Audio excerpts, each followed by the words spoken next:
Hello and welcome to Hellbent Live. Let us know you can see us and hear us, and we'll get going with the show. I don't think we did a sound check the past couple weeks. We just went for it, hoping it would. Julie Bug says 5x5. There we go. I probably Perfect. should have checked those microphones before we went. There you live. go. My name is Jesse. This is Joe. We are Hellbent Holler, and we have been in a whirlwind of cryptid promotional stuff lately. Minor regional Dogman and Bigfoot celebrities now, for God's sake. So yeah, we are looking forward to getting back to going in the woods and doing that. You know, yeah, we're in the home stretch right now. We're in the final week. We are probably going to wrap the show up a little bit early tonight. We are in the last minute preps for Smoky Mountain Bigfoot Conference. Yep, this Saturday we're going to be at the Smoky Mountain Bigfoot Conference. Take a little look-see there. You're going to see us at 11 a.m. on stage. Woof. I usually don't wake up until like 12. Yeah. So there you go. 11 a.m. We are super excited about giving our presentation. We've been working very hard on it. And it's going to be different from anything you've ever seen from us at any of these. We've not done a lot of these, but we're not really talking about ourselves very much. Well, we're gonna talk about a topic, but we're gonna talk about what we have personally learned about the topic. Absolutely. I think that's a good thing to say. Yeah. So yeah. We're going to show some of our evidence that we've gathered, but we're going to talk about the southern Sasquatch. And we have put together a very informative and interesting and thought-provoking presentation for you. Yeah. What we've done is is we have basically taken all the stuff you hear about Bigfoot in the American South, and then basically distilled that through our own experiences over the last 10 years or whatever. It seems like a million doing this sort of stuff.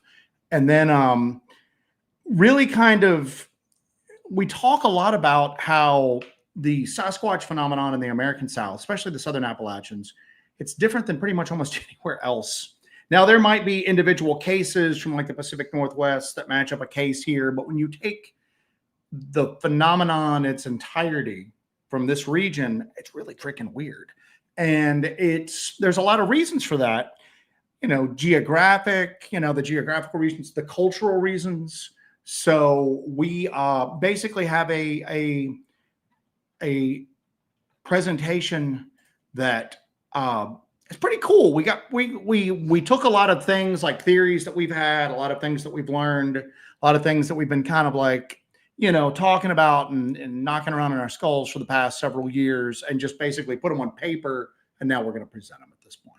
But it is definitely going to be, and I think it's very appropriate given the location for it. Oh, absolutely. Smoky Mountain Bigfoot Conference, that we are going to talk about the history, a brief history. None of this, we got a lot of stuff to pack into this. So a brief history of Bigfoot in the American South, how it expresses itself, how the phenomenon expresses itself, what the witnesses are saying. Again, a brief little thing on that, how it differs from the Pacific Northwest mostly, and then why we think it's different. And then we go into the fact that, there's two parts to the Bigfoot phenomenon. There's the Bigfoot themselves, and then there's the people who are the witnesses to that. And the Southern Appalachians have a very unique culture that, quite frankly, lends itself towards something like this staying officially hidden. Yeah. And, and Joe's mentioned this before over and over, that in order to have a Bigfoot sighting that makes it to the mainstream, makes it to us, the public, you need a couple of different factors there. You got to have a Bigfoot. You got to have a witness. You have a witness that's willing to report that sighting and someone to report it to. So you have to have all of those factors for it to actually make it to us. There's probably thousands of sightings that never get reported. There's tens of thousands, if not more, sightings that never make it to the official light of day. And that's where the real bulk of human interaction with the phenomenon is at. It's when you're trying to draw, if you're, let's say, just an outsider to this region, and you're trying to, let's say you're going to write a book on Bigfoot in the South. Well, you're pretty much limited to whatever reports you can find online, reports that other people put in books that preceded yours, maybe a few witnesses that you can get. But you've really got to be immersed in the culture down here to really kind of understand what's going on. And, Jesse and I have lived, in the South our entire lives. We're both born in the Southern Appalachians, back in the Southern Appalachians. That's where our family's from. We're from the region. And even then, we know enough to realize that if you're not from that immediate area, sometimes you don't know what the hell's going on. For the longest time, South Carolina, if you looked at a Bigfoot sightings map, South Carolina had no sightings. None. Hardly. Well, there were a few, but very, very, very spread out. They would go from Georgia, a big void in South Carolina, and then pick back up in North Carolina. And we would always make the joke, do these things like recognize state lines or something? Do they know, all right, we're going to go up to the Georgia, South Carolina state line, and then we're going to stop. And we're not going in the Sandlapper state at all. Yeah, exactly. So, so we thank you for that, Okie. We greatly appreciate that, my friend. Thank you, thank you, thank you. That'll be snack money for the way to. That's boiled peanut money. That's boiled peanut money for our way to the Smoky Mountain Bigfoot Conference. So, I think the presentation's gonna be pretty cool. It's a lot to pack into. How long do we have? Like 45 minutes, an hour, whatever. We'll be done in like 15 minutes. We'll be done. We'll breeze through it.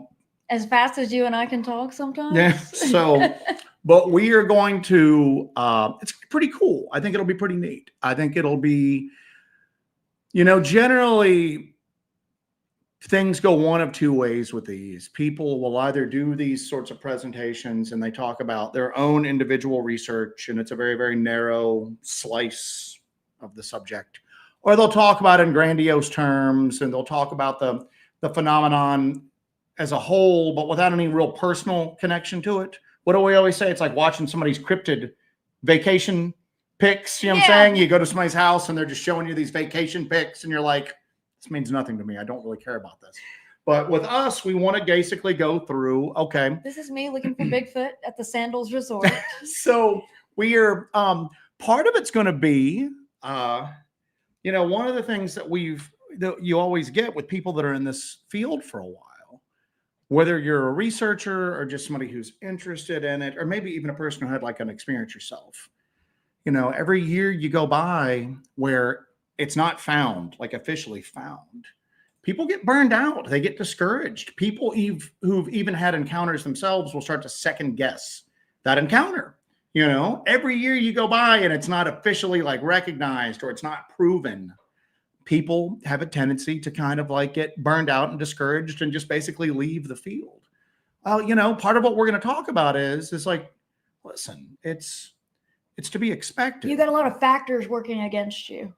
Take it from two people who do it weekly, and are about as geared up as anybody else out there. And we quit pretty much every 2 or 3 weeks, I believe. But we're right back at it because we realize there's a lot working against you for this. And we're going to actually touch upon that some tonight with the topic we're talking about, as far as like what's Bigfoot up to in the Southern Appalachians. But part of what we're going to do is just kind of like some reassurance to people. You know what I'm saying?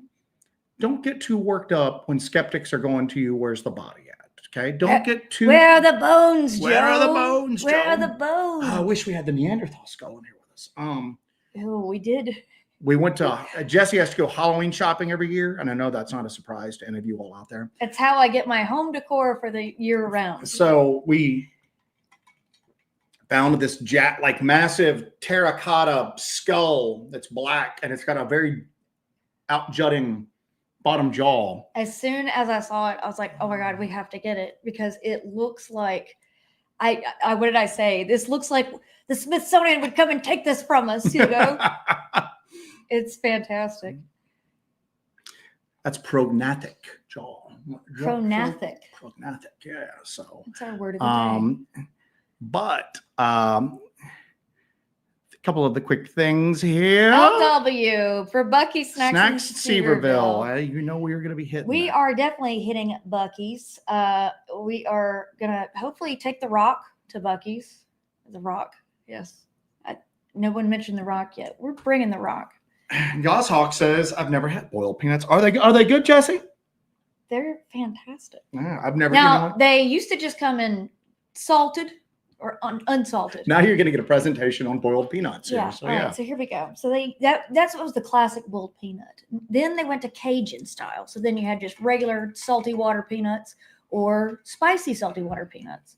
Now we're in a whole new era. It's a new day of the boiled peanut. You can get dill pickled boiled peanuts. You can get all kinds of wonderful flavors. But the Cajun is my favorite. But I have dabbled in the dill pickle from time to time. I had a pickle Rita yesterday as well. So. Good Lord. Anyway, so a couple quick things before we get started, Bill. And the only reason I'm bringing this up right now is because this actually, I was actually made aware of this just shortly before the show went on. There's some weird stuff going on, and we kind of stepped away from the whole UFO thing for a while because, quite honestly, it was a lot of trust me, bro. A lot of trust me, bro going on. Oh, this is going to be coming out, and they were going to be testifying in front of Congress. And then when some of the main talking heads and characters in it started to kind of embarrass themselves, you kind of lost credit. To me, I lost faith in the entire thing. We're talking about people losing faith in Bigfoot. I lost faith in the whole UFO disclosure thing that was happening. I just lost faith in it. It wasn't the fact that it was taking a while, and it wasn't a fact that there was back and forth, because I think there's factions that are fighting. It's just that I started to realize how bad the misinformation was. Yeah. And how that some of the main players in it that were supposedly trustworthy weren't trustworthy at all. So, and I think it's a combination of things. It might be disinformation, or it might be people seeking to get book sales. Yeah, exactly. And that is discouraging within itself. So you can see why you would kind of drop off on it. And I think a lot of people have really dropped off on it. Well, there's and I'm going to have to look at some of this because we're talking Swedish. These are Swedish researchers that are talking about this, and those names just don't stay in my head. There's a lady by the name of Beatrice Villaroyal. We're just going to call her Beatrice, okay? That sounds great. Because I'm butchering that last name. She has been, and her educational background is, she's an astronomer. And she's at the Nordic Institute of Theoretical Physics in Stockholm, okay? And she's won a bunch of awards that, quite honestly, looking at it, they sounded prestigious, but I don't know anything about them. She has been doing work on what she calls missing stars. And this is where she noticed a pattern in astronomy plates, like photography plates, okay? That they would take pictures of the stars, and stars would sometimes disappear. They would be there, they'd be there, and then they would disappear. And she thought that was very strange. There was no sign of them going nova. There was no sign of them collapsing, into a dwarf star. Nothing like that at all. There would be lights in the sky that looked like stars that were photographed that weren't there later. And a lot of these stretch from before we really got satellites up there. You know what I'm saying? So there's really no explanation that, oh, it's just a satellite we didn't take into account or anything like that.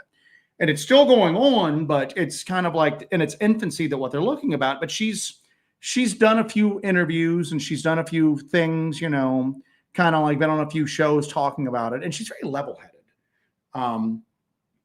People will ask her, well, do you think these are UFOs? And she'll be like, I don't know what they are. Maybe the stars are still there and it's just something unknown blocking our view of that particular one. Well, do you mean that's an alien craft? I don't know. Here's what we know. We're taking pictures of the night sky. There's a star there. We take a picture later on, that star is not there. And there's no evidence that something happened to that star. That's all we know. So she's aware of that there's a mystery, but she's been very level-headed and not very dramatic or sensational in talking about it. Some rumors hit the UFO web in the past 24 hours that she's found some weird stuff. And she's been also looking at some objects they have detected in low Earth orbit that don't match up with, remember the Black Knight satellite? Was supposed to be a satellite that was in orbit around the Earth way before, and you hear lots of crazy stuff about it. That's kind of resurfaced with what she's talking about. Yeah. satellites that are maybe in low Earth orbit that are very, very hard for us to detect, except for with the latest cutting edge technology that seem like they've been there for thousands of years. Okay. She's been doing some work on that. And there's some scuttlebutt that she has found something over the last like day that is like earth shattering. And I saw right before we went live, do you remember the Baltic Sea anomaly that looked like the Millennium Falcon?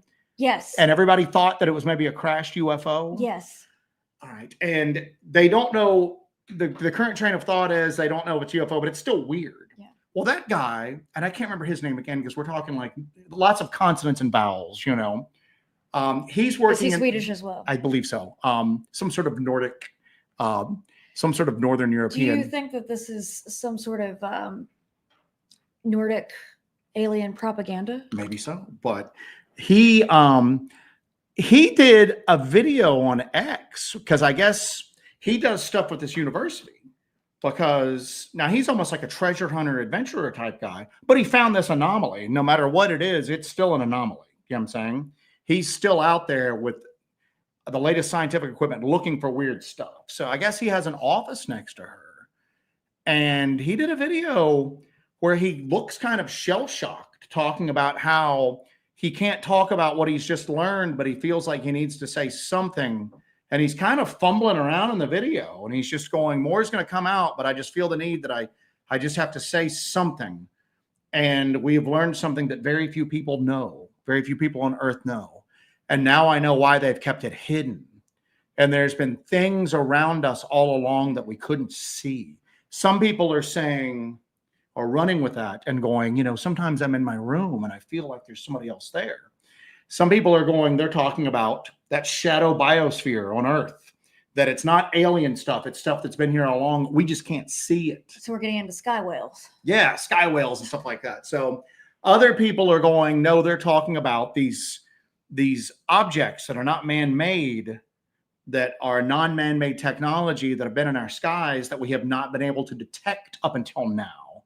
And that maybe, even if we can't detect them, maybe the light's not coming through them. And maybe that's what's responsible. Maybe these things are sometimes positioned where they're blocking our view of the universe around us. And that's the only way we can detect them, by what they're blocking sight of, if that makes sense. Well, William Kennedy said that was exactly what's happening.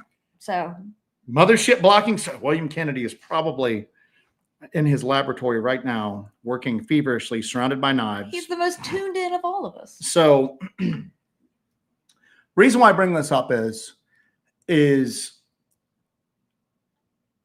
my interest in the subject has suddenly been rekindled.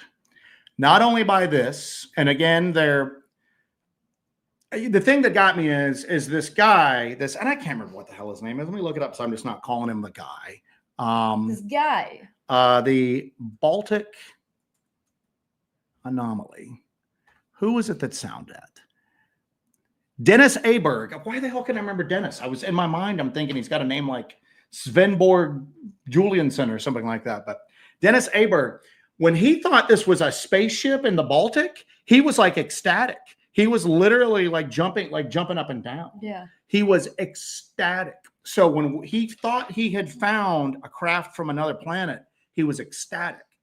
He ain't ecstatic right now. He's very somber and some people were going, we've been throwing those words ontological shock around for the past several years. A shock that shakes you down to your very foundation, shakes your entire perception of reality. They're going, there's your definition of ontological shock right here. Here's your poster child for ontological shock, whatever he's encountered or seen the data on. Yeah. So it's interesting, and I think we all need to keep an eye on it. So this stuff is kind of just trickling out at this point. It's just kind of trickling out right now, and it's only some of the more real serious people, although it did hit Reddit. So it's already hit Reddit, therefore the disinformation and that is what I'm smear finding. Campaign has begun. I'm finding interesting because the situation hasn't even been announced officially yet, and there was an instantaneous and very complex, very well organized cover-up attempt and discrediting attempt, character assassination attempt that all of a sudden sprung in. And I was watching it happen in real time on Reddit. I'm literally refreshing the thread, watching it. And people are going, oh, you can't trust this lady. She's been discredited. As a matter of fact, she was censured by, I don't know, the Danish Scientific National Board of Scientists or something like that. And people were going, well, I've never heard that. And then they would post photos of like an article where she was officially censored. And a guy chimed in going, I've been on Reddit for 10 years. I'm not a ranking member of this board, but I'm on that board. You know what I'm saying? I don't really get into UFO stuff, but I'm an astronomer. And you can go find me in the astronomy Reddits. And I'm on this board. She's never been censured. She's well respected. Where's this coming from? And all the UFO Redditors were going, oh, yeah, it is your first time. And this is what happens. And these legit astronomers were on there going, that's not true. Where did this come from so quickly? So they're getting out ahead of it before it gets further than there is an organized, well-funded disinformation and character assassination machine that we've talked about in the past. Yeah. That I'm watching go into real time right now. I didn't see this with the guy who claimed to be able to that he found that egg UFO. What was his name? I don't remember what the hell his name was. He dropped out so quickly. I didn't see this with him, but you see it with certain people where all of a sudden everything kicks into overdrive. What did the whole egg video that disappeared very quickly? Just disappeared quickly. I think it just got ridiculed so much. But somebody even posted a screenshot, and the mods were taking stuff down, and you could just tell like a war was starting up in the UFO. Was it UFOS or UFOB Reddit? A bunch of UFO Reddits. Somebody posted a photo of like the government, like scientific website, the Nordic Institute of Theoretical Physics. They posted a screen capture of like an article or an announcement from there, basically saying that this woman had been censured for unethical conduct in scientific research. And one of these legit astronomers went, that's not true. Do you know what I'm saying? That's not true. I just checked the website. That's not true. Somebody just photoshopped this up very well, extremely quickly. And then somebody else was going, it's on the webpage right now. And people were going, did this like institute's webpage just get hacked while we're having this conversation and this thrown up there? The conversation was crazy on it, which makes me think she's onto something, man. You know what I'm saying? She's onto something. She's onto something so much that there are people who are involved in the UFO community right now telling her that she needs to disseminate this information as widely as possible and as quickly as possible, and to not take any chances right now. Yeah. Because much like a lot of the people in the anti-gravity community, they have a tendency to be very accident prone. Yeah. You know what I'm saying? Or very depressed sometimes. Are you looking forward to the day when Bigfooting is as important as the UFO world? No, because then it'll be that's scary. It'll be character assassination on us. But our characters need assassinated. What are you going to say about us? I think we're the ones on the grassy knoll at this point. Sammy, thank you so much for that. So I'm just putting that out there. Her name is Beatrice with a Z. The Nordics, man.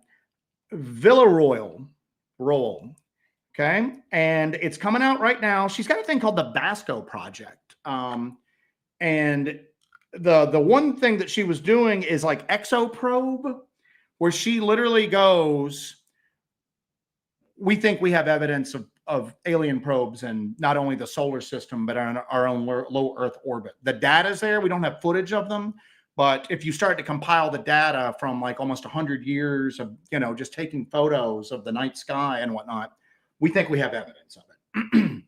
So, and even the guy that was involved in the Baltic thing, whose name I already forgot, even though it's a pretty... It's the guy, Dennis. It's the guy, Dennis. Dennis. Even he goes, this has nothing to do with the Baltic anomaly. He goes, I just happened to share an office with her, where officers are side by side. And I've always had an interest in her work, and I'm a colleague of hers. And I was there when apparently they've been looking into something, and they found some very interesting information that, according to him, shakes your reality and shows that there are things that have always been around us that we have been unaware of. Whether that means sharing the earth with us in near space around us or anything like that. And stuff like that always fascinates me, because if the UFO topic has nothing to do with other planets at all, and you're dealing with another species or several other species on this earth, you know what I'm saying, that we have shared this planet with and we occasionally brush up against, and they can see us, but we really can't see them. I just don't see how you don't tie that into all of the other topics. Ghosts and the paranormal, Dogman, Bigfoot, cave goblins, everything like that, little people, everything like that there is. It just seems like all of a sudden that if something like that is proven, that there are things around us that normally we can't see under most circumstances, but they're still there. Even if you are if you're an assistant professor at the Nordic Institute of Theoretical Physics, and you're only interested in the hard science portion of UAPs, it seems like even somebody like that would have to look at this topic and then go, well, what else is right around us that we can't see? What else is sharing this planet with us that's hidden? Does that make sense? Oh, absolutely. And so that's why I always get this always comes through the UFO department before it gets to the other departments. But everything that comes out, it always comes through the UFO line before. Every discovery or every theory that's put forward that explains the UFO topic, mostly as a phenomenon that's here on Earth with us, or something that maybe is from another dimension or just whatever. Anything that kind of like backs up that theory immediately backs up every other theory out there. It backs up theories. It backs up the possibility of the existence, and not to us, because we're all pretty sure all this exists, with the slight percentage that we're all crazy. You have to always take that into account. But for a normal person, I don't see how a normal person goes, okay, I'll believe that about UFOs, but all this Bigfoot and Dogman and little people and ghost stuff, that's all just still stupid. Thank you, Marcus, for that. Also, Booberry says, don't forget about the murder slugs. So, all right, I have a ton of stuff here. But anyway, so keep an eye on that. Just keep an eye on that. And if you're not into UFOs, I understand why. The crazy level that's present in the Bigfoot community is like times 10. It's times 10 in the paranormal world, and it's times 100 in the UFO world. Some weeks, sometimes it flip-flops. The post-Annabelle stuff was crazy. That's where you saw the post-Annabelle stuff was bananas. And here's all we're going to say about that. It's obviously a tragedy. This is our official statement. This is our official statement on the poor gentleman who was touring with the Annabelle doll and then died he passed untimely. I don't know him.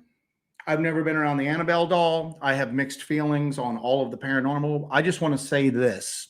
If Jesse and I are ever out investigating Bigfoot in an area where Bigfoot is believed to be, and we go missing and we're found later, torn limb from limb,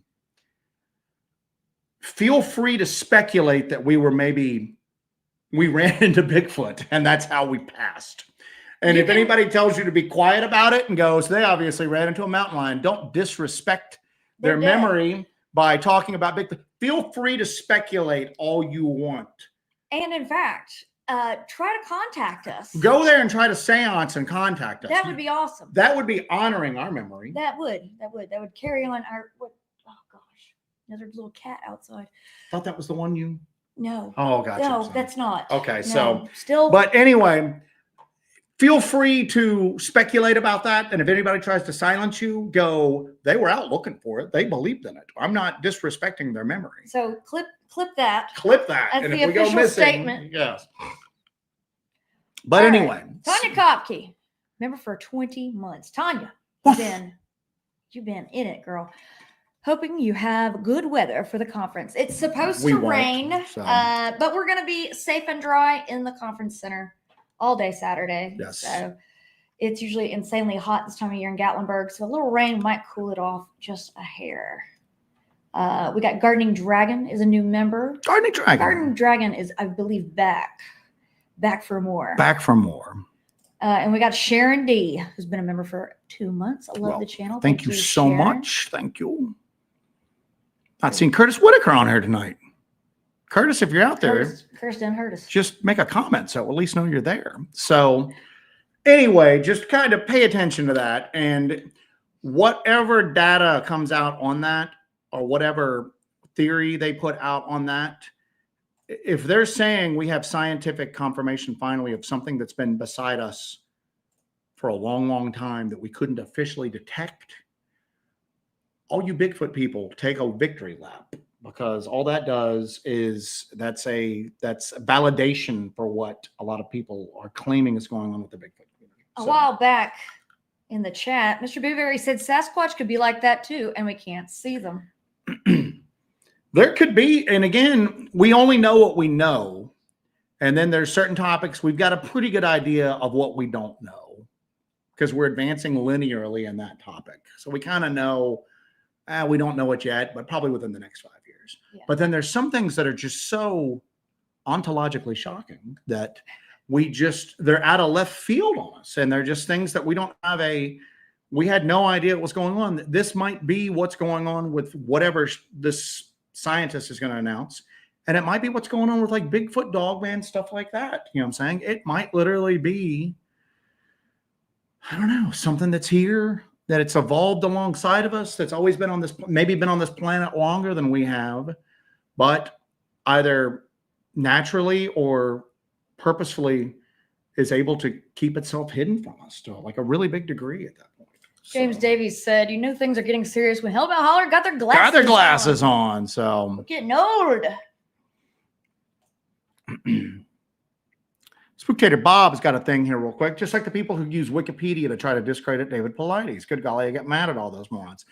This is at a level even beyond that. Wikipedia, as you know, anybody who is associated with paranormal, UFOs, Bigfoot, any of the fringe topics, Wikipedia just makes them sound like the worst, craziest person on their wiki, because they have a very strong core of skeptics who are basically in charge of Wikipedia.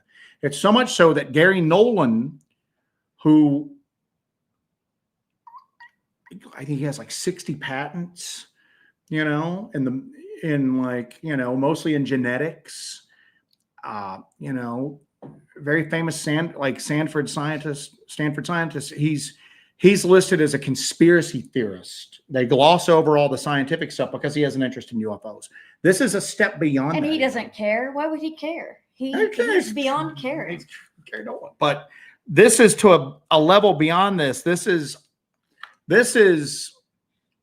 like an alarm bell went off somewhere, and in some like government underground bunker, everybody's running to their desks and logging on and immediately trying to start a disinformation campaign that is pretty well crafted and pretty overwhelming. So, all right. I've got some stuff marked down there if you want to. The chat is going, and I am trying to monitor the chat and all of these questions.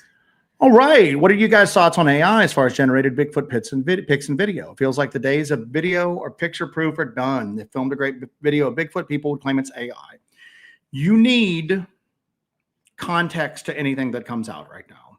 You need context is king right now. You need context around the footage itself and who has put the footage out at this point, right? There is some footage. These guys are at a state fair somewhere, but they are, is it Doc? Let me see here real quick. They're at a state fair. They are claiming that they found a dead Bigfoot. At the fair? Well, no, they're claiming that they found it in the Adirondacks. Oh, okay. And that they... I didn't know if the... Yep, here we go. Like, I'm not going to put this up because these people are trying to monetize and make money off this stuff. So we'll get hit with a copyright strike. Yeah. But for those of you who are at home, Google DAC, D-A-C-K. Open another window. Don't leave this, your favorite Monday night live stream, between the hours of 7:30 and 9 p.m. Yeah. So I'll pull this up here for you to see. They're claiming that they found a Bigfoot body in the Adirondacks. Do you see that? Yeah. Oh, yeah. That's pretty impressive looking.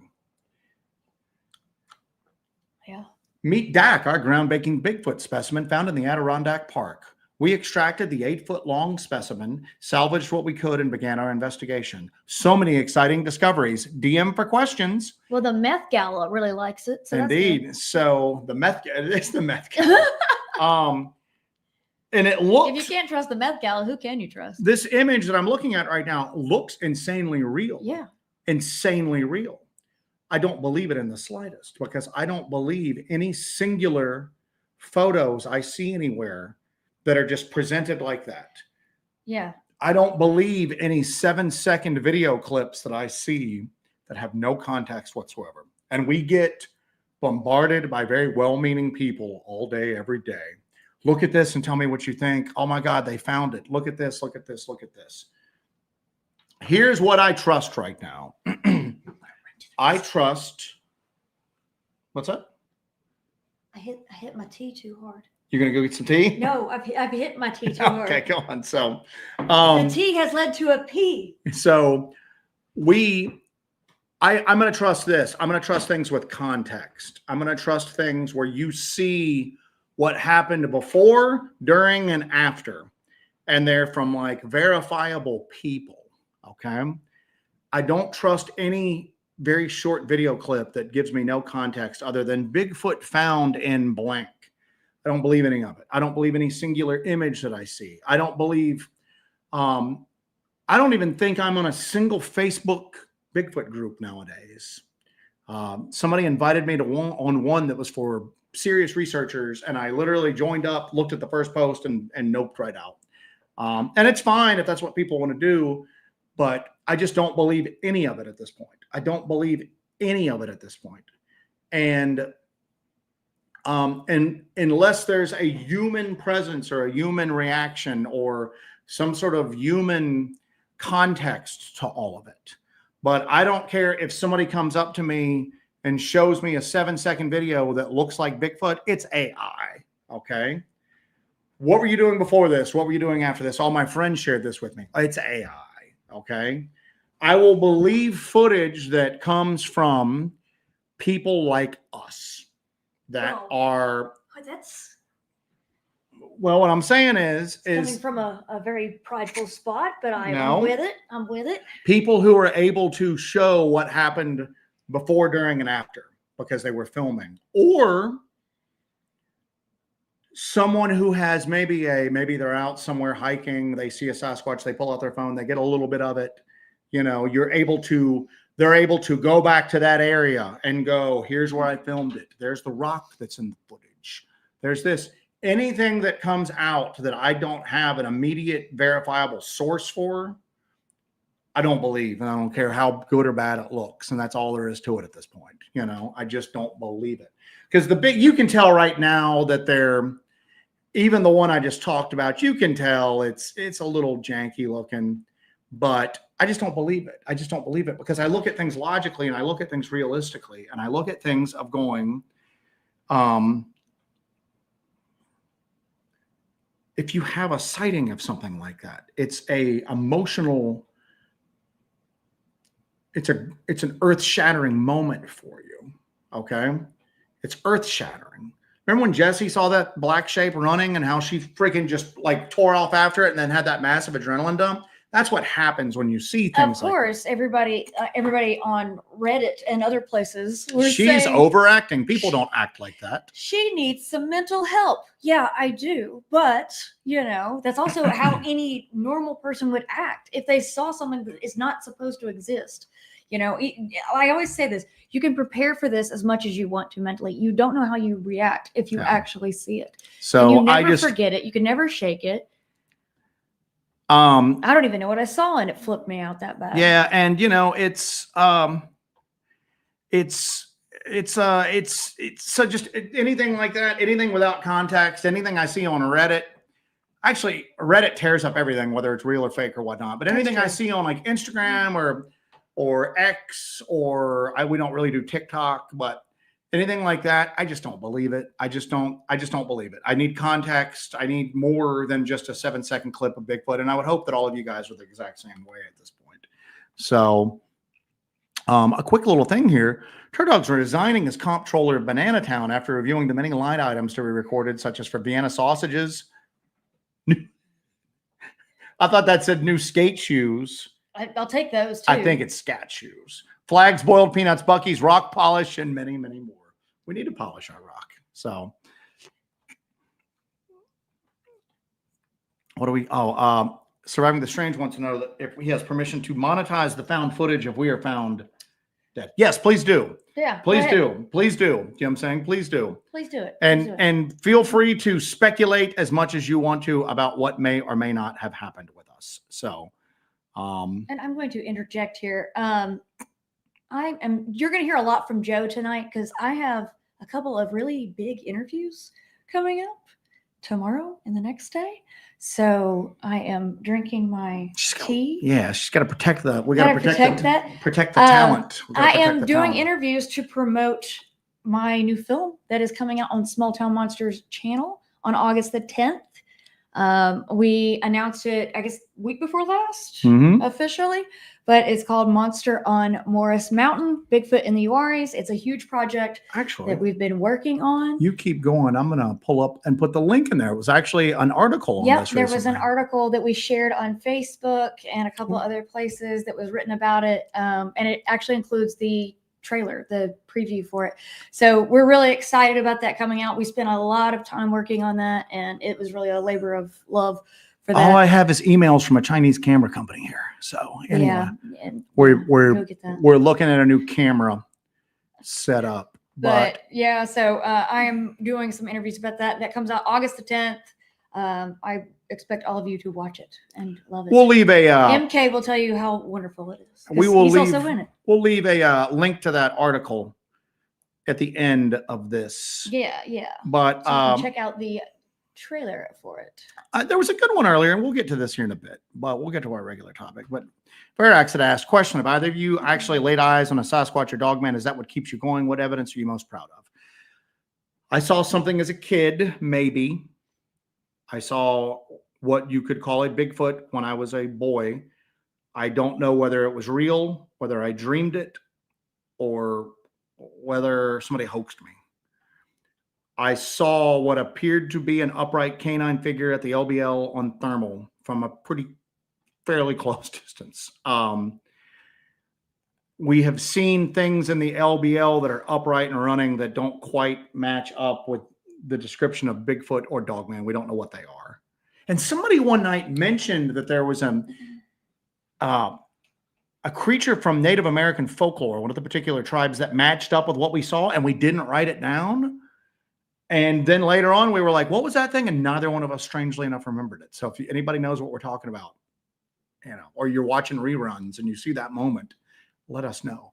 And then we have had we've seen things on Thermal that either are Sasquatch or they are 7.5 foot tall naked human beings of very large size observing us with no visible light source to navigate through the woods, and then they leave without making any sounds. We have seen weird light phenomenon. We may have seen a portal open up in the North Georgia mountains. We have not seen a murder slug. That hasn't happened yet. I could have seen a murder slug. I saw what looked like a horseshoe crab go up a tree one time. So we've had a bunch of stuff happen. That's what keeps us going. But I don't necessarily think there's any evidence that we're proud of. I am most interested either in the burning light that we saw that may have been a portal or whatnot. What we got in the dock I was just talking about is pretty amazing. Yeah. Or the black static figure.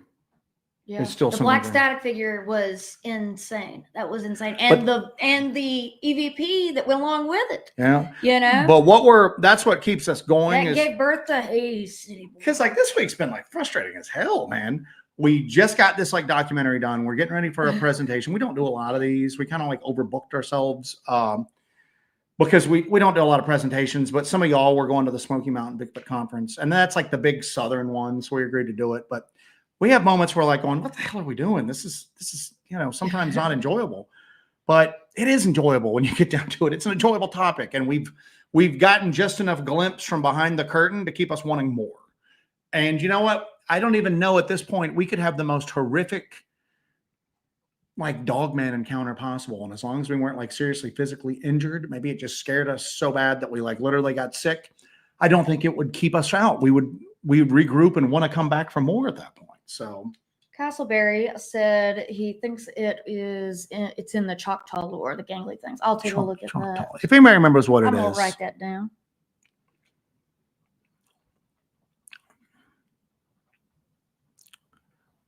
All right. Silence. I was just reading this. Castleberry also said next research location should be codenamed Banana Town. Yeah. Codenamed Banana Town. We have been, so like, as we've been like finishing up this documentary, because this documentary that's coming out on Small Town Monsters, it's all us. When I say us, it's mostly it's all Jesse. But I would help out with some of the audio review and stuff like that. But so we've been chained at our desks a lot more than what we normally have. Yeah. But the whole documentary was filmed, produced, edited, everything, directed by Joe and I. Like I directed and edited everything, and it was I did the cinematography. It was an undertaking, to say the least, an undertaking. So that's kind of So we've been having a lot of conversation on what we're doing. Right now we're in a hold. We went out the other night for a while. We were going to run the parabolic and just do some audio collection, and the freaking cicadas were bananas. They were like so bad that we literally just went, I don't even want to, it's so annoying. I don't even want to be here. And it's been hot. It's been storming. The weather has been exceptionally crappy. We are now, I think, 35 days into every day. The heat index is at least 105 to 108.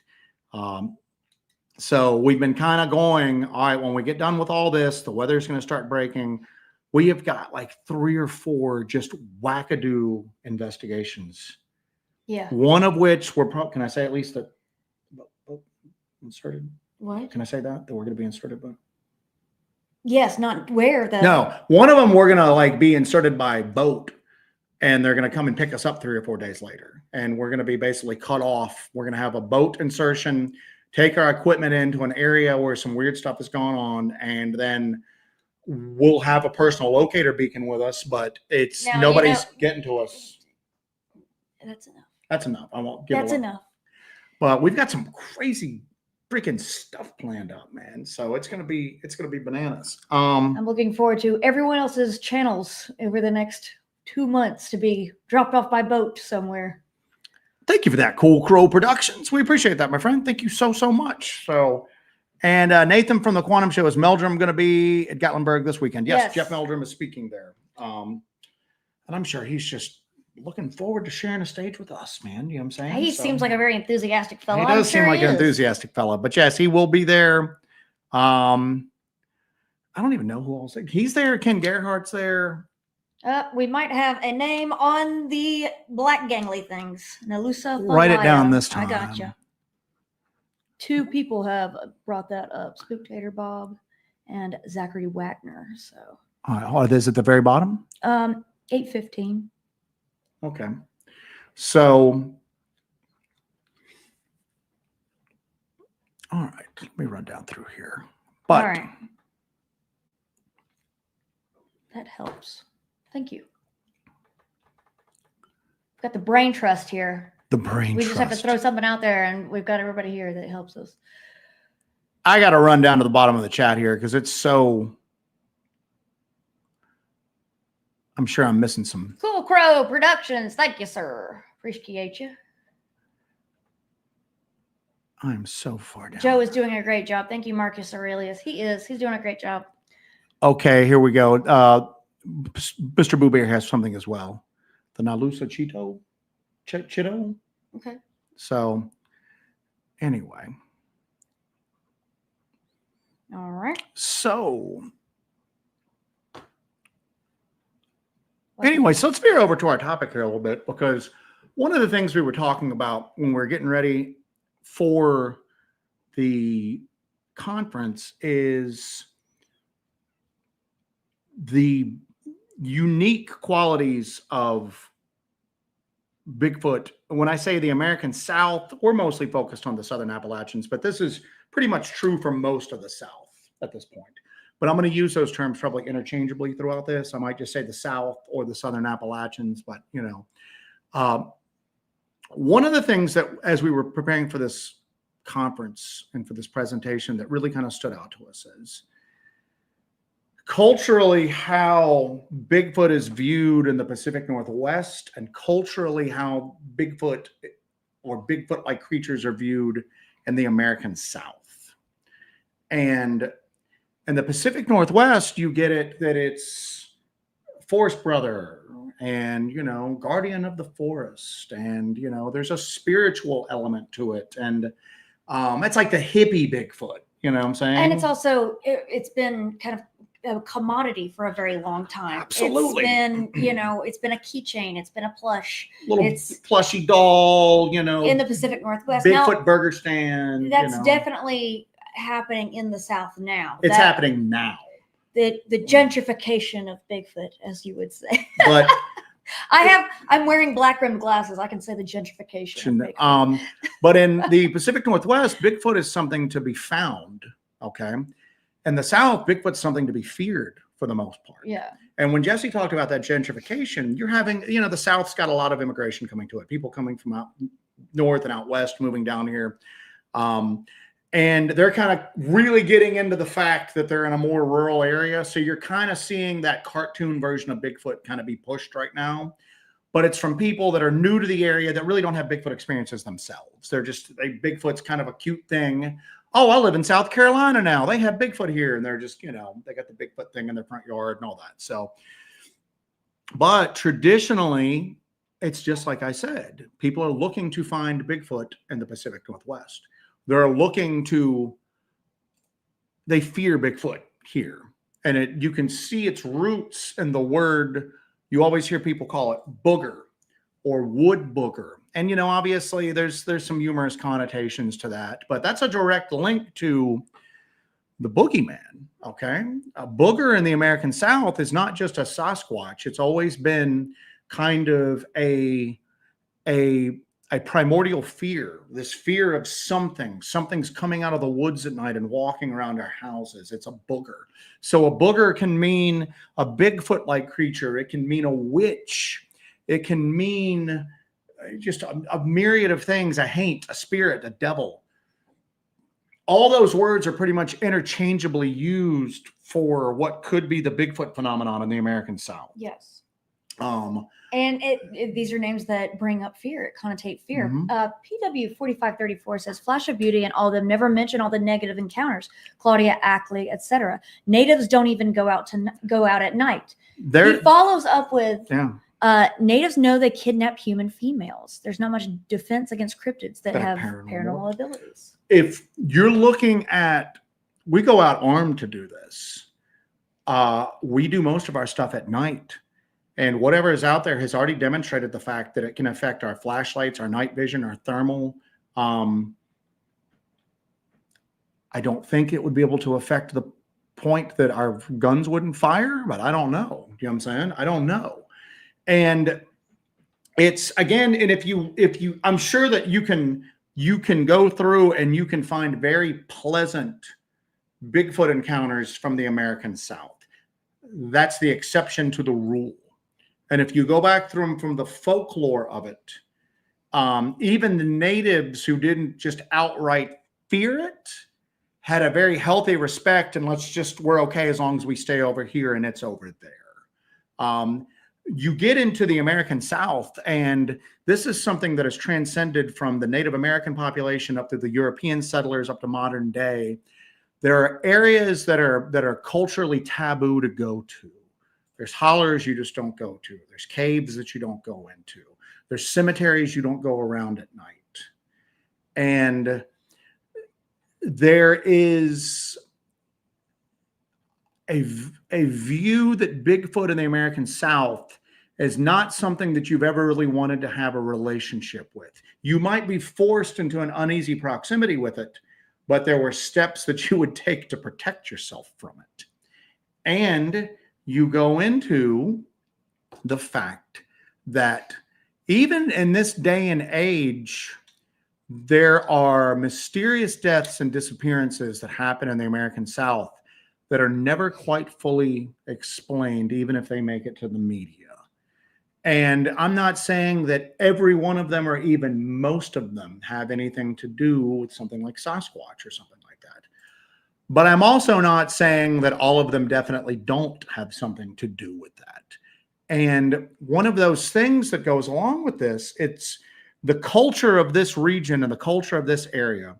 And now if you just moved to Asheville, North Carolina, and you're really into it, I'm very happy for you. Okay. Welcome to the region. You don't know what we're talking about right now. Okay. We're talking about people whose families have been in these mountains for generations. Okay. And there is a deeply ingrained, what does your grandmother call them? Woolly boogers. Woolly boogers. Not wood burgers, woolly boogers. Woolly boogers. Because there's normal boogers, and then there's the woolly ones, the furry ones, the hairy ones. And they're not anything you want to deal with, and they're not anything that you want to encounter or run across. And yeah, nowadays maybe the aggression is tamped down just by the human population, both the numbers and then quite honestly the technology and just what people can do have maybe tapped that down, but it's still not gone away.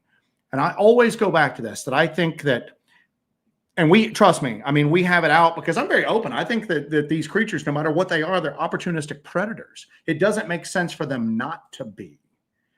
Even if some of them might have kind of a positive outlook on people, they're still far, far, far different than us. You can't put human morality or human judgment on whatever these things are.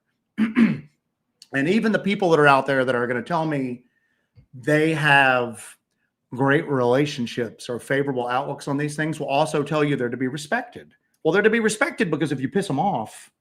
This is like a Sasquatch sermon. This is a Sasquatch sermon. I'm here for it. So one of those things that kind of aids in the fact that stuff like that could go on, and we're not going to talk about specifics, but you know what, if you're bored enough, do a little bit of Googling, you'll come across what we're talking about here. There are a lot of stories that hit the mainstream media that just seem a little off, and then they just disappear. It might just be bad reporting. Okay. But there's a culture of silence towards a lot of this stuff that's in the American South.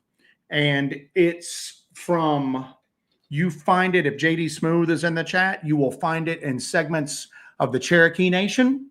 You will find it in segments of descendants of the Irish and English and German descendants that settled this area, that came over. There is a culture of silence towards a lot of stuff in general, these topics in particular. And there is a deeply rooted mistrust of authority through here. I always use the Eric Rudolph analogy. Eric Rudolph, who was, wanted by the FBI. What was the bounty on his head? $1 million back in the 1990s. It was $1 million. $1 million. It was in 19. Well, because the bombing occurred at the 1996 Olympics in Atlanta. 1998 or so was probably when that went on his head, or did it go right? As soon as they determined it was him, yeah, it was $1 million, $1996 was put on his head. He stayed hidden in the western North Carolina mountains for 8 years with the full weight of the FBI and the federal government coming to bear to find him. $1 million, no questions asked reward for information that led to his capture. Yeah. Nobody took him up on it. Now let's just shelve for a second the fact that he was able to stay hidden. A man with a man's abilities, a man's physical abilities, a man's knowledge, everything like that, was able to avoid he's on the FBI's top 10 wanted list. The resources that were brought to bear to catch him have never been brought to bear to prove Bigfoot's existence. They just haven't. Yeah. Okay.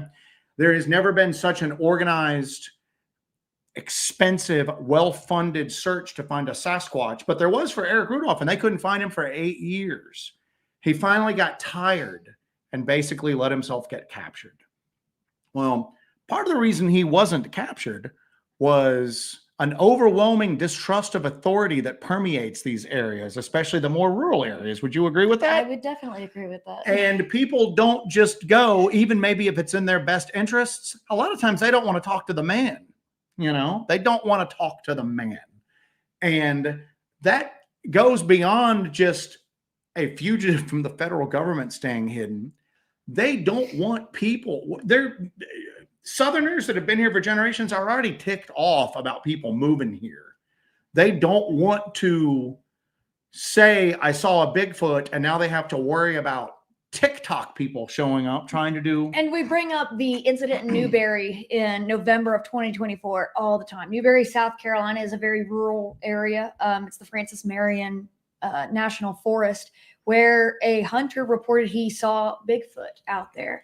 And as soon as he reported it, it took off like wildfire. There were TikTok people traveling down there to make videos. There were investigators going down there, and it completely shot the rest of hunting season. And some people almost got shot.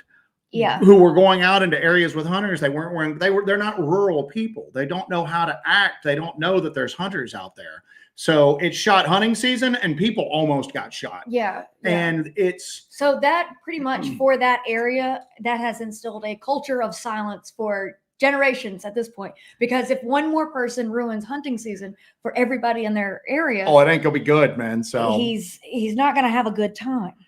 Zachary Wagner, big appreciation for you both. You have all given me the courage to investigate the strange here in Central Florida. Very cool. Thank you, Zach. Get out there, man. That's awesome. Could you be the new Central Florida Bigfoot?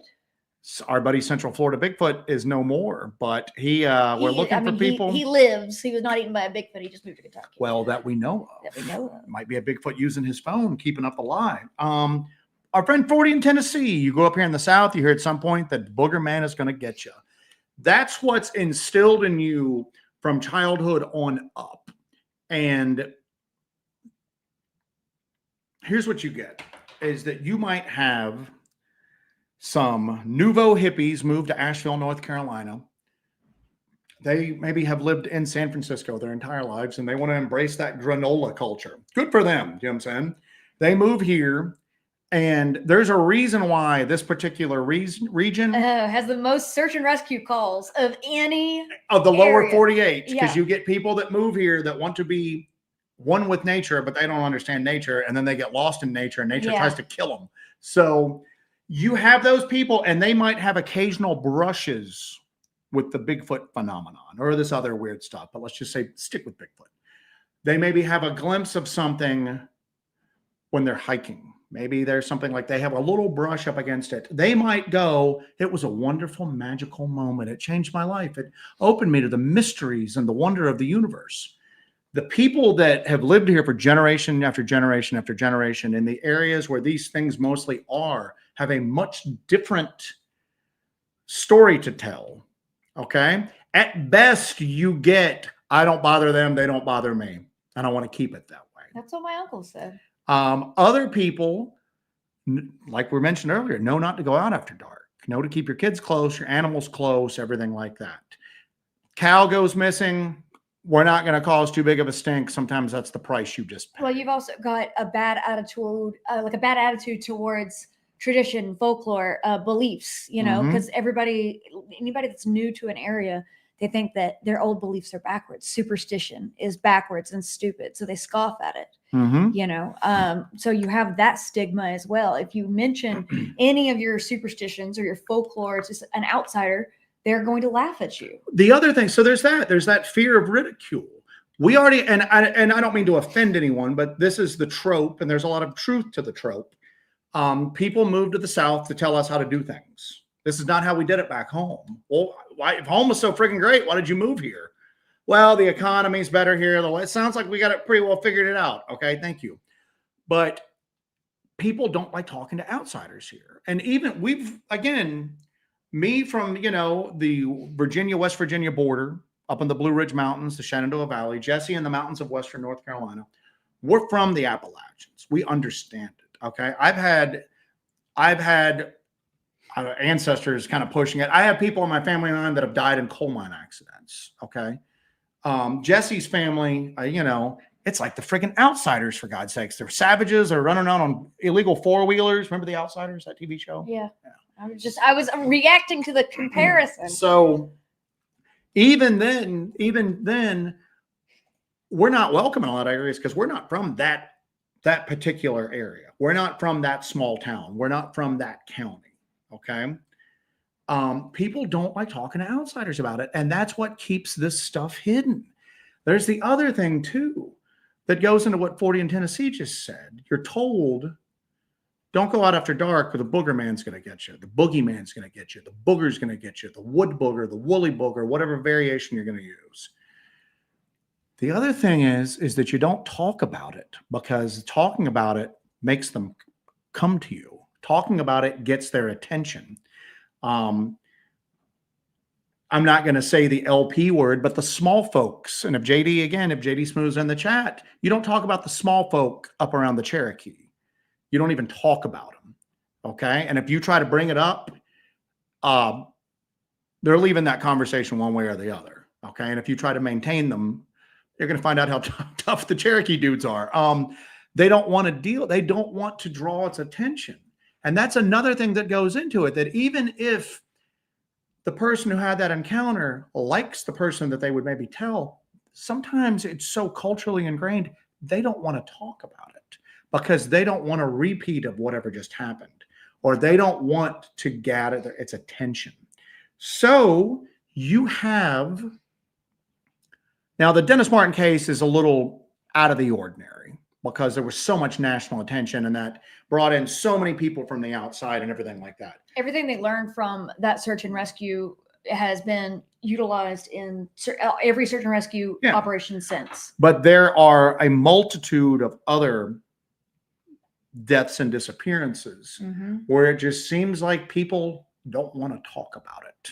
Some of that is the natural distrust of outsiders or insiders who happen to wear a badge or be part of the government. Part of that sometimes is because they don't want to think about it or talk about it because there are cultural and folklore connotations that come along with that.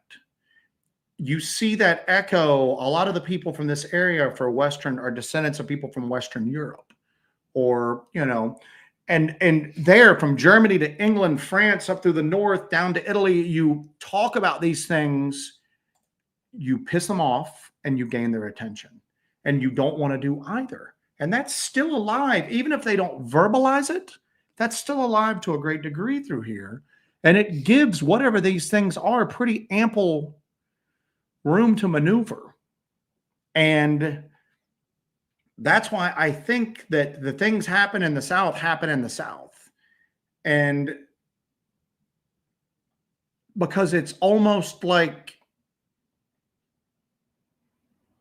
coming forward and sharing what you know. Some people might say, well, that's going to help us prove the existence of Bigfoot. A lot of people don't believe that around here. A lot of people don't want the existence of Bigfoot proven because Bigfoot's in their area, and that means more people are going to be in their area. Yep. They don't want people to show up and investigate and then leave, and then they have to deal with the fallout of it. So when you get down to it, it's a perfect storm down through here. Pork Chop, it said, ironically or not, Bradford Bishop escaped to the Great Smoky Mountain National Park around the same time Trenny Gibson disappeared, but Bob ever connected those dots. I believe he's talking about, what's his name, Bob, that tracker that took place in the Dennis Martin case. But it is... There's lots of stuff coming in right now. Bonnie Boom McGee. A lot of folks have stereotyped Southern people as being slow and backwards. They don't want to deal with that either. So you get this perfect storm. And there's a few cases that we're looking into right now where people have just flat out vanished off the face of the earth, or they've been found dead in mysterious circumstances, or they have been found dead and they appear to be a victim of an animal attack. But nothing really happens afterwards with it. And I'm going, you think there's like a on a very aggressive large black bear here, it seems like there would be an effort to eliminate that threat. You know what I'm saying? If you think there's a pack of wild dogs out there, there'd be an effort to eliminate that threat. You know what I'm saying? There was one thing that we looked into that brought us to the Uaris for the first time. Yeah, absolutely. There were some mysterious coyote attacks along one of the main trails, the Uari Trail through there. Mm-hmm. And that's what brought us there. Yeah. And nobody ever went out looking for these coyotes. It ended up that it attacked multiple people on multiple occasions. And then just out of nowhere, a bicyclist shot it. Well, there's what was said. And then there's that dog attack that just happened in our state. And I haven't really, it's so crazy because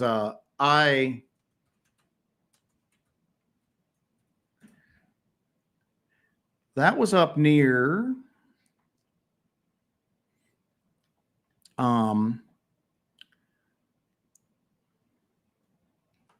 what? This is a side thing here.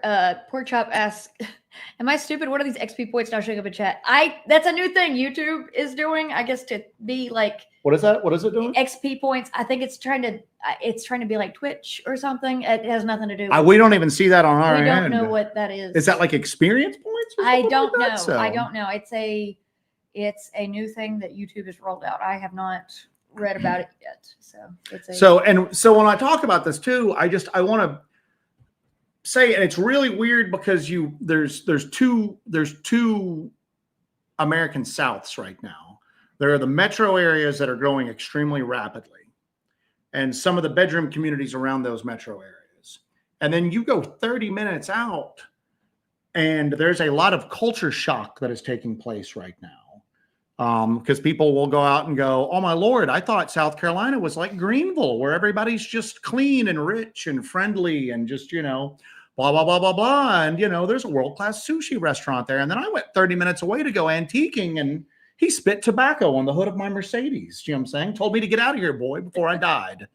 Yeah, that's the other South. You know what I'm saying? And that's quite honestly, geographically speaking, that's the vast majority of the American South. Can I talk to the manager of the South, please? Can I talk to the manager of the South, please? So Deborah Stewart, thank you so much for that. That will buy a lot of Vienna sausages this week. Yes, it will. You were going to put her into a Vienna sausage frenzy. Timber Giant Bigfoot in Ontario, Canada, filmed many over 15 years ago. You can look it up and see the films yourselves. Ever since then, I've been a believer.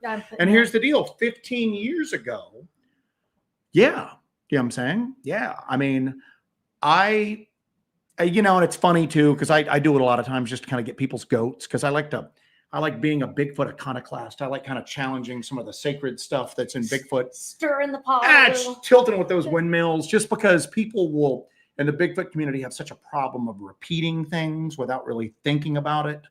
It just becomes like a religion almost. You have to just, you can't question anything.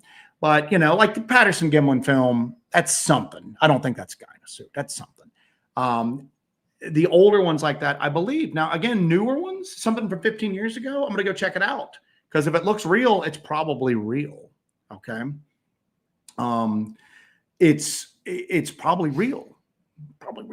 15 years ago, definitely. So yeah, we'll check it out. Thank you for that, Deborah. We're greatly appreciative of that. I have written that down. We're going to definitely check that out. Curtis Whitaker. Curtis, you didn't even have to do a super chat. Just chime in and let us know you're okay. We just wanted a wellness check. We just wanted a wellness check. Okay, Curtis. Thank you, buddy. Thank you for that, my friend.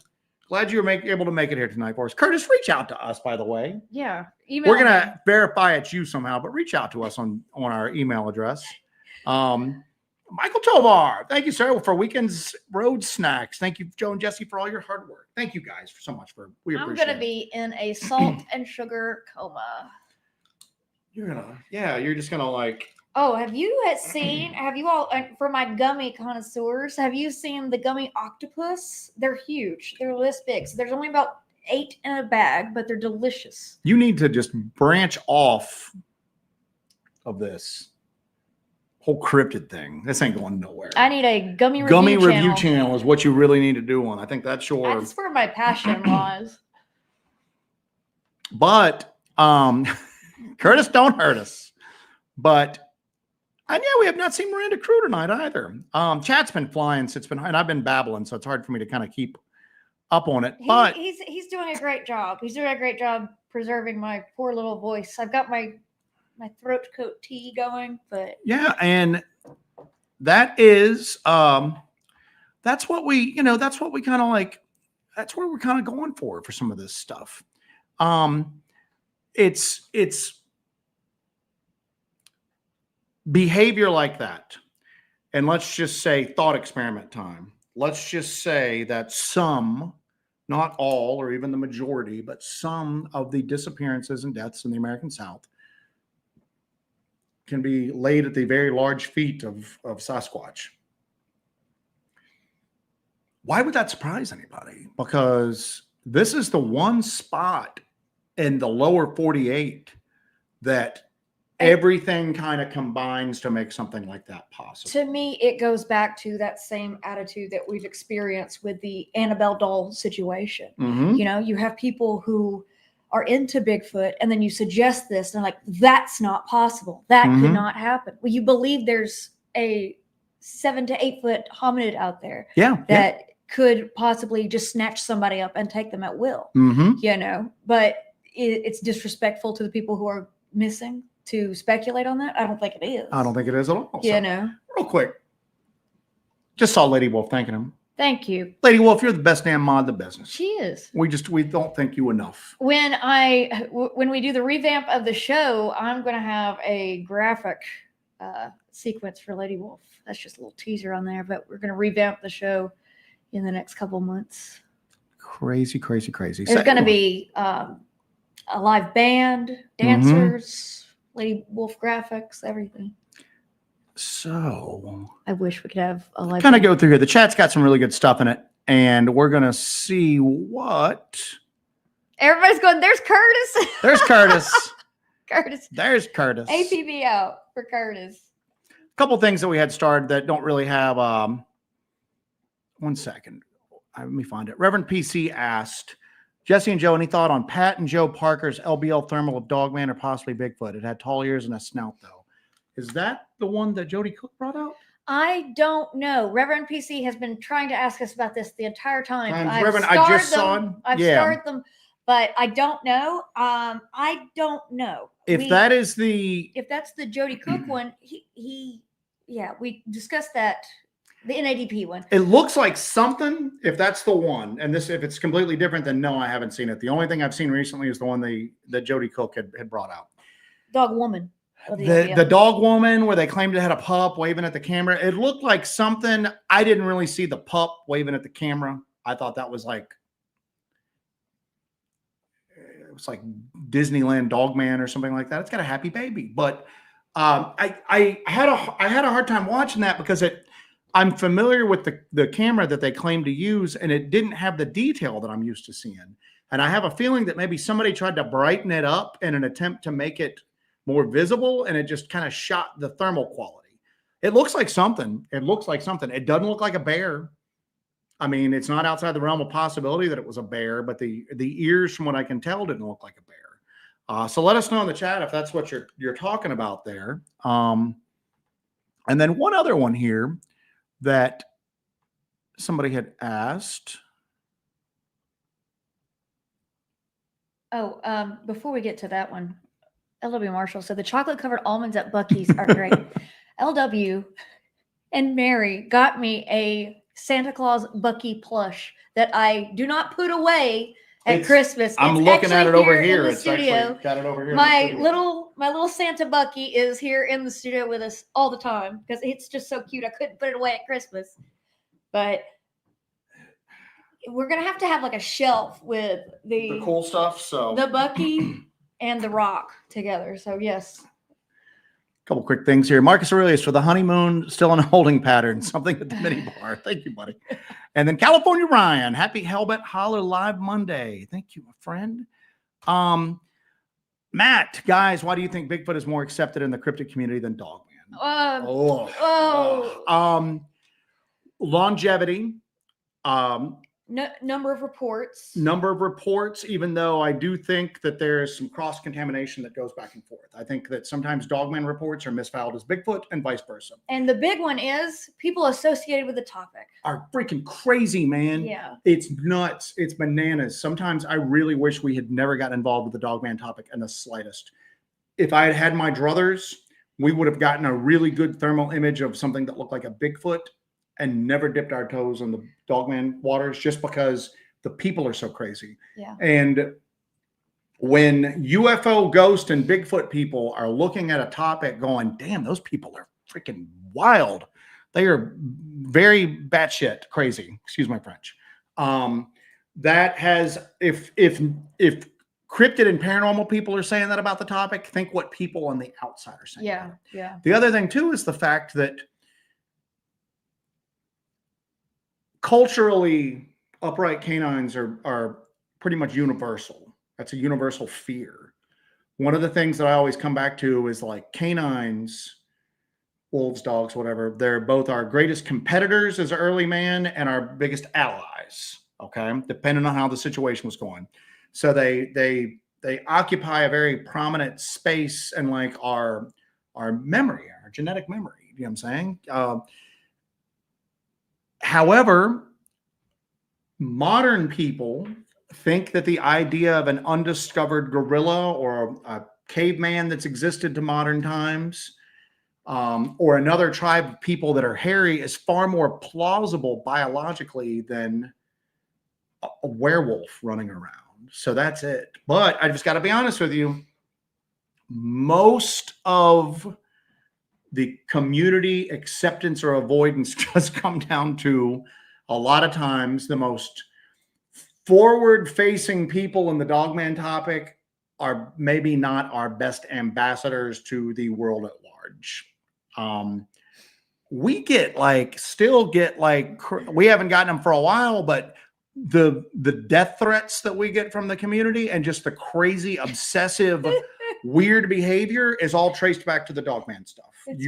You have unpleasant interactions with Bigfoot people.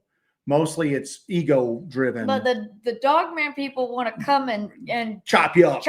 Or shoot you or do something like that. Will describe chopping you up. We have people in that great detail. We have people we've never met in real life and not even really engaged with that much online that we are a topic of conversation on a daily basis. I mean, we all the time go, we kind of wish we hadn't gotten involved in the LBL or with Dogman, but once you know that there's something there, you can't walk away from it. You know what I'm saying? So slings and arrows. Slings and arrows. Litvarian Savage. Hey, that's Dr. Doom. All right. So. I just moved to South Carolina. You are making me feel real insecure. LMAO. I come with absolute respect for the culture that is established. Love you guys for all you do. Now let me back this up real quick. We're not.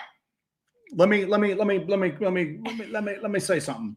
We need decent people coming into the South. We do. A lot of dirtbags down here. Don't get me wrong. Okay. There's a lot of like catalytic converter theft and copper wire. A lot of those Southern stereotypes are for a reason. You know what I'm saying? You know, trust me, we need some decent people kind of coming in and help diluting some of that. So you're welcome, my friend. So you are welcome. What part of South Carolina are you in? So, man, it's just stuff. I'm marking stuff too. I got all this stuff. EDP, 20 months, man. OG Hellbender member. Wish I could make it to the conference this weekend. Good luck to you two. I know you'll kill it. We are going to, they never know what to make of us at these things because we've spent a lot of time on this presentation. We take the topic very seriously. Yeah, okay. Yeah.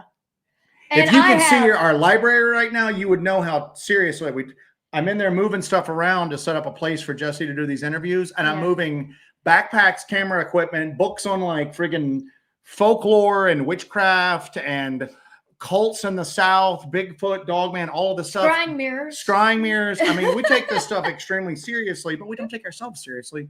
And we have, this is an enjoyable topic. This is our lives. We have fun with it. So people never quite know what to think of us because we'll cut a few jokes while we're up there too. we'll cut a few jokes. A couple other things. Our friends Blondes and Booze Blondes and Paranormal. Booze. Happy Monday, everybody. Happy I Hellbenders. wish we could go to Crossing Knobs. She Chris Jackson upgraded to Legionnaire. Thank you, my friend. Thank you, Chris. We got some cool stuff going on. We've got MK said that is a different thermal video that came out the other day. Okay, so I'm not familiar with it. I've got it written down. It's on the old notepad here. So Pork Chop Express. Jesse, were the Bethesda folks happy with our fundraiser? We should make them our annual give back organization. they were very happy. Did you guys really think that money was going to coming in with fur coats and top hats? Oh and my everything god, like that, so. that's another like somebody that would steal from like a GoFundMe. There are people out there in the Dogman community that would do that. There are people that would do that in the Dogman community. No, all the money went directly to Bethesda. And I want to set that up. So when we did that charity, I even went, I said, how are we going to do this? I said, it'd be cool if we gave them one of them big cardboard checks. And Jesse's just like, oh, hell no. With all the grifting and crazy. With all the craziness that goes up, we set that fundraiser to go directly to them. We didn't have any, we couldn't have touched that even if we wanted to. No, it goes directly to them. It went directly to them. The director. It actually lit a bit of a fire under them. They are starting a new fundraising initiative on their own to try to match what we did. They have been doing fundraising, but they realized that they need to kick it up. So hopefully that helped bring the resources they needed. There's a lot of children in Oklahoma. Yeah. And again, we all know why we chose Oklahoma, but there's a lot of children, in Oklahoma that don't have any help for that. And that's, and they don't charge for their services. And what sucks is we can't even talk about it openly here on Bigfoot, like on YouTube, because just the words themselves are so verboten. Egregious. Yeah. And think how alone you've got to feel suffering through that. Yeah. We should be able to talk about that very openly, but we can't, because even saying the words, somehow it's so forbidden. So we really got into it. And you guys obviously got it really into it as well. We started it kind of as a joke, and then Jesse wanted to sponsor one kid for the summer camp. So I donated $250 out of like my own personal pocket, not Hellbent Howler money. And then Josh Turner popped in and he threw $250 in. And Pork Chop, I don't even know how much you threw in. I don't even know how much some of the Hellbenders tossed in. I lost track. I know a Cryptid Castleberry donated several times. A lot of people donated like multiple times for it. And then the next thing we know, we might hit like $3,000 with this. And then we breached $3,000. And then all of a sudden it was $4,000. And then we were like, there's no way we're going to hit $5,000. We're going to end it. And then bam, everybody was like, oh, we're getting the $5,000. I have reached out to the director. They were blown away. They're absolutely blown away. They could not believe what we did as a community in such a short amount of time. They were absolutely blown away and so thankful for everything. I asked for updates to give to the Hellbenders because I know that I want to see that these kids are getting the help that they need. The director had like a death in her family. Her father died. So we're going to try to have her on when we get back from the conferences, even if it's just for 10 minutes. Yeah. It's really cool, man, because you don't really see a lot. One of their program directors even emailed me. She builds a lot of the therapy programs, like the summer camp and everything. Mm-hmm. She personally emailed me about this as well. So, but yeah, we're going to try to have the director on to, talk to you guys and everything, and maybe spread a little more awareness about the it's weird. It's one of those weird synchronicities that goes hand in hand with doing this stuff. Yeah. We always follow our synchronicities, don't we? It was very obvious that the universe led us in that direction for a reason. And it was very obvious when we got into it that, if everybody in the world would just pick one little cause, you know what I'm saying? Yeah. And I'm going to help out with this a little bit, a lot, whatever I can do. So we're gonna do that, man. That really struck a chord with you, Pork Chop, and a lot of people that were able to kind of help out with that. So, Marcus, I bet people at the con would enjoy a 30-minute Q&A session after your presentation. Pretty much the table that we're going to be at, it's going to be a Q&A session. We're in the center of Speaker's Row. We're right in the middle. They know what's up. Oh, They see the potential. But we're not really taking merchandise to do because we didn't. Jessie even went. She goes, man, I don't want to be like hawking T-shirts when I'm trying to talk to people. So the table's going to be pretty much that. It's going to be pretty much just there to talk to people. Come up and talk to us, especially if you're a hellbender. Let us know ahead of time. You got to ask to see the rock, though. You got to ask to see the rock. If you want to see the rock, you got to ask to see it. So that's how it goes. Because we're not going to have the rock on display, because then we have to explain to a lot of the uninitiated what the rock is about. They're going to be wondering why do you have this giant Bigfoot turd here? But yeah, if you want to see the rock, you got to ask to see the rock. So that's the rules. All right. So real quick, Greg Howells had mentioned if it was Pat and Joe's, it was foggy that night. It probably blurred the recording. Probably a thick fog. Well, because sometimes I tell you what, that's true. Yeah, a thin fog with some of the thin fog. A thin fog. That's not a word. What the hell? A light fog. A thin fog. A thin fog. We're going through a very thin. You will see that in a Hellbent Holler video within the next year. We're traversing through a very thin fog right now. Joe just wants to wax poetically about everything. He's fog. inventing thin fog. A light fog. So there you go. That might be it. If it was a thick fog, that might have been. Well, I have experienced that for sure. All right. MK Ultra, I just like his goofiness. At some point, Jesse will just be a cutout. Yeah. Well, in all the videos, you get me in all the videos. This is where Joe shines. Well, we had to protect the throat tonight. we got to protect the vocal cords tonight. But, yeah.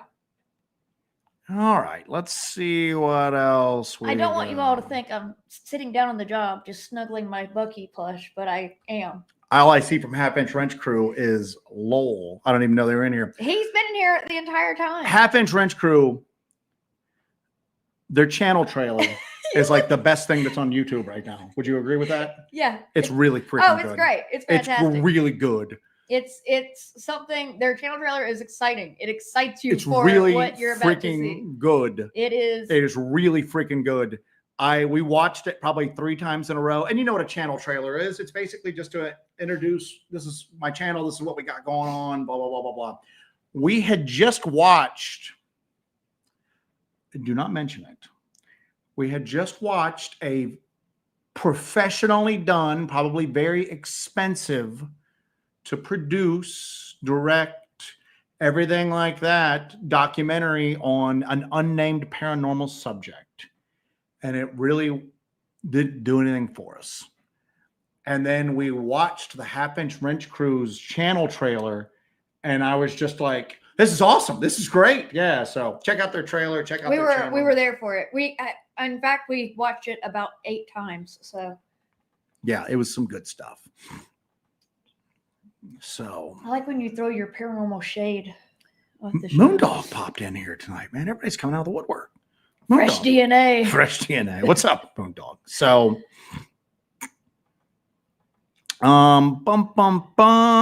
let's see what else we got. We're wrapping up here in a moment. Surviving the Strange will be heckling from the crowd. That's exactly what we need. But we're going to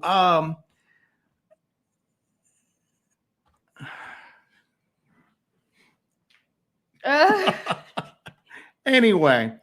You know what? I wouldn't be surprised. Every time we've done a conference and we've been on stage at a conference, there has been some sort of audio or video malfunction that occurs. And we had no mic at all. I had to stand up there and yell my entire presentation. Mike went out. Our presentation this time is going to be more presentation talking than trying to do audio and video clips. Although we are taking one good video clip and one good audio clip.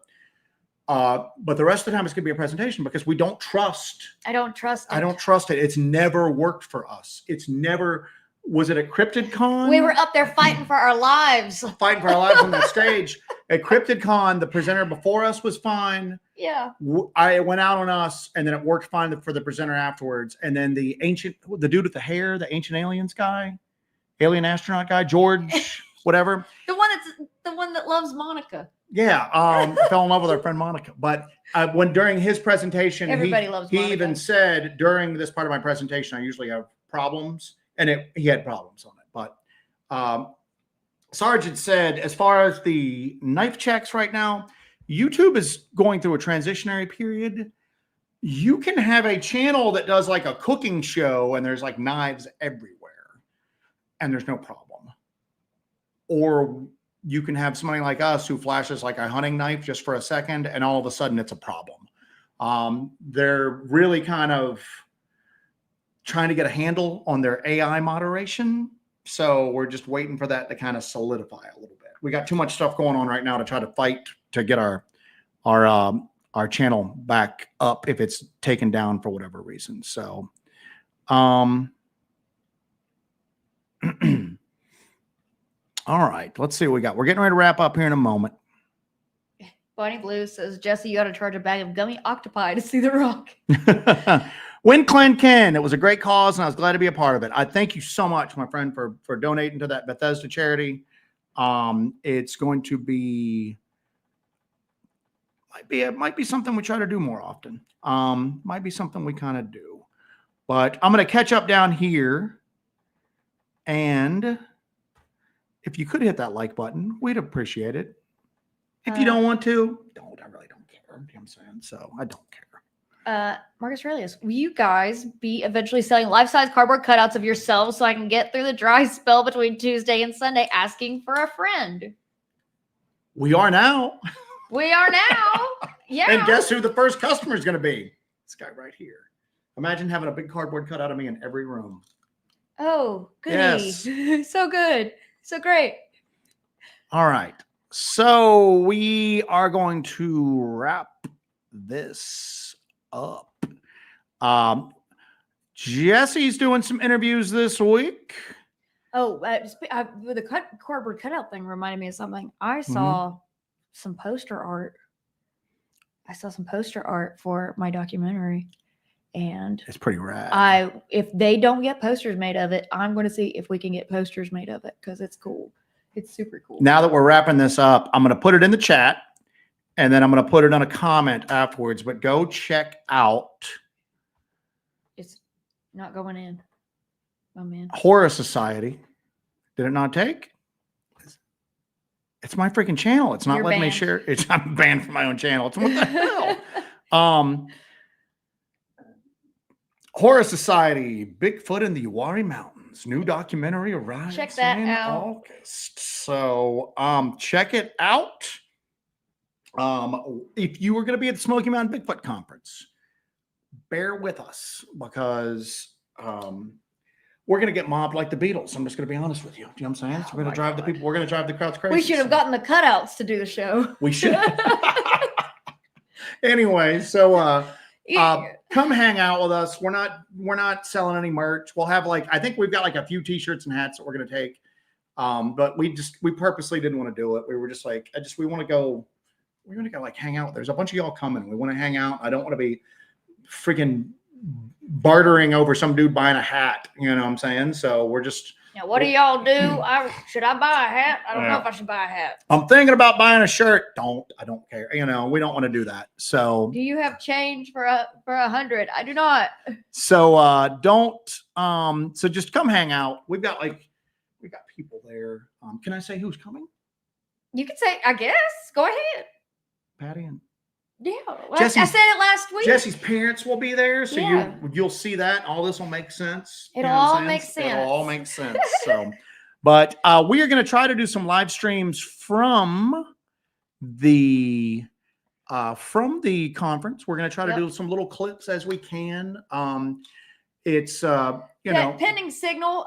When you're in a tourist destination in a building with thousands of people, you might not have a signal to do a live stream. However, I am going to film bits and bobs of the event and put them up because it's going to be a blast. We have to attend the VIP dinner the night before. Oh yes, because we're very important people now. We were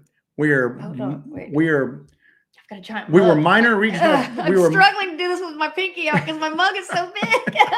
We were minor regional YouTube Dogman celebrities for. They're going to have to invent a new term for us now. But we're very important people, so we're going to be at this dinner. Now, I plan on start drinking early the night of the dinner. Now, the dinner says it will be a non-alcoholic event. So no rules, no masters, okay? You know what I'm saying?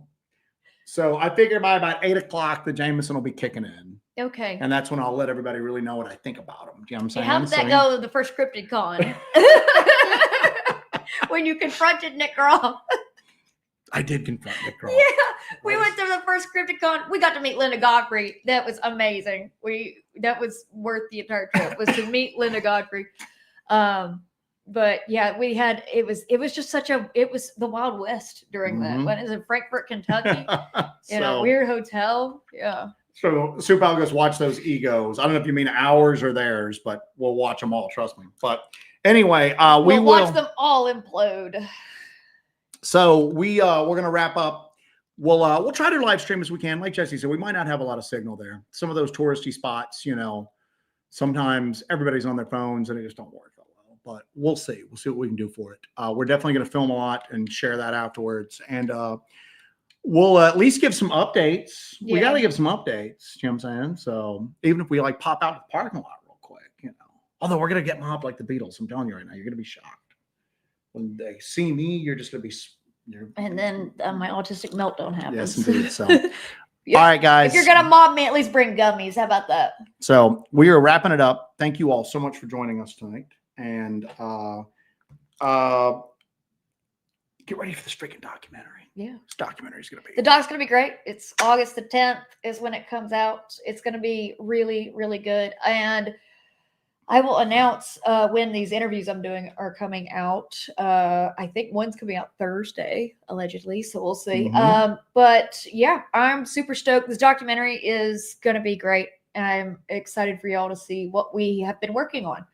I know everybody's like, why have you not done any field investigations for a long time? Well, it's because we have been doing field investigations. We filmed the documentary over a period of a few months. So we were out in the Uaris over and over and over again. So you'll get to see all those field investigations that we did. Well, not all of them, just, yeah, but it's awesome. But then all the ones that didn't make it into the documentary, we're going to release. Oh, all the stuff that did. Oh, yes. All the stuff that didn't make it into the doc. You better believe that's coming to our members section. We've got interviews that didn't make it into the doc. We've got investigations that didn't make it into the doc. It's going to be. Watch me have a meltdown. Yeah, yeah. So after the release of Monster on Morris Mountain, Bigfoot and Uaris, look forward to a lot of bonus footage from the Uari. Yep. All right. Looking forward to seeing you all this weekend. Tip of the hat to you all. Thank you much. Take care of yourselves and take care of each other. Good night from Joe, myself, and Santa Bucky. Huzzah. Huzzah.